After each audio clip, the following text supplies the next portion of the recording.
एका राजाला मनाला शांत करण्याचा उपाय हवा होता. तो एका साधूकडे गेला. साधूने त्याला त्याचे मन घेऊन ये असे सांगितले. राजा म्हणाला, मी इथे आहे म्हणजे माझे मन इथेच असले पाहिजे, पण ते कोणाला दाखवता येत नाही, ते स्वतःलाही दिसत नाही. साधू बहुधा वैज्ञानिक परंपरेत वाढलेला नव्हता. जे दिसत नाही, दाखवता येत नाही, त्याच्यावरही उपचार करता येतात हे त्याला माहीत नव्हते. समुपदेशन किंवा प्लॅसिबो म्हणजे काय हे बहुधा साधूला माहीत नसावे.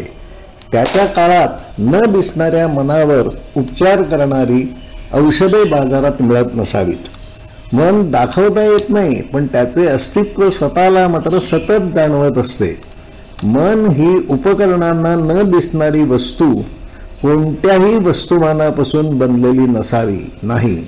मन बुद्धीने जाणायचे म्हणजे मन हे बुद्धीपासून वेगळे असले पाहिजे. बुद्धी हे मेंदूचे कार्य आहे. मन हे मनानेच जाणायला हवे. म्हणजे नेमके काय करायचे हे सांगता येणार नाही, पण मन जाणून घेण्यासाठी आतमध्ये डोकावण्याची, स्वतःच्या आत तटस्थपणे पाहण्याची सवय लावून घ्यायला हवी एवढे निश्चित. श्वासाकडे लक्ष देणे जमायला हवे. दीर्घ श्वसनाची सवय लावून घ्यायला हवी.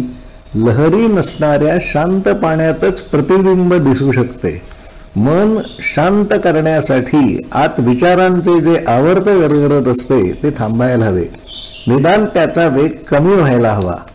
आपली मनोकायिक रचना आपल्या स्वतःच्या गरजा पूर्ण करण्यासाठीच बनवण्यात आलेली असते. शरीरातील प्रत्येक पेशीला आनंद, प्रेम, समाधान हवे असते. आपल्या इच्छा, आकांक्षा, स्वप्ने पूर्ण व्हावीत या हेतूसाठीच शरीर निर्माण झालेले असते. पण मनात असणाऱ्या काळजा, अंतर्मनाच्या क्षमतेवरील अविश्वास, संशय हे अडथळे पार करता यायला हवेत. ते जमत नाही म्हणून समस्या निर्माण होत असतात.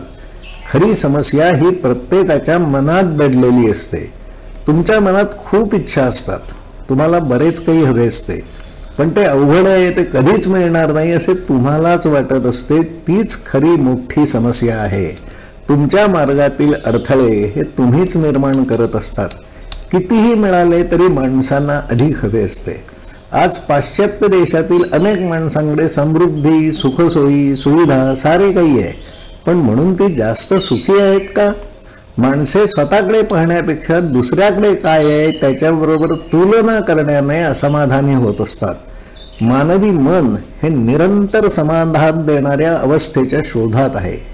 मानवी मनातील न समजणारे विचार, छुपे प्रवाह माणसाला त्या दिशेने ढकलण्याचा प्रयत्न करीत असतात. पण आनंद हा लाटेसारखा असतो. आनंदाच्या भावना उसळतात पण परत मागेही फिरतात. आनंदाच्या लाटेवर स्वार होऊन तेथेच राहता येत नाही. विशाल दृष्टिकोनातून विश्वाचे व्यवहार निरंतर चालू ठेवणाऱ्या, न दिसणाऱ्या अनाकलनीय शक्तीसमोर नम्र होणे, त्याला शरण जाणे हिंदू धर्माची शिकवण आहे. सारी सजीव निर्जीव सृष्टी त्या दिशेनेच जात आहे. धर्म हे आयुष्याचे वस्त्र विणणारी अदृश्य बुद्धिमत्ता आहे. ठेविले अनंते तैसेची राहावे, चित्ती असो द्यावे समाधान ही संतांची शिकवण होती. ज्ञानेश्वरांपासून तुकाराम महाराजांपर्यंत जी संत परंपरा निर्माण झाली त्या साऱ्यांनी हाच संदेश दिला आहे.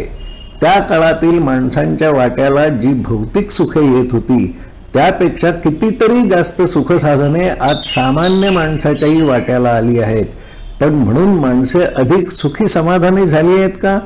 किंबहुना माणसाची हाव वाढत गेल्याचे जाणवत आहे. मनाची अधिक हवे, आणखी हवे ही वृत्ती बदलावी लागेल.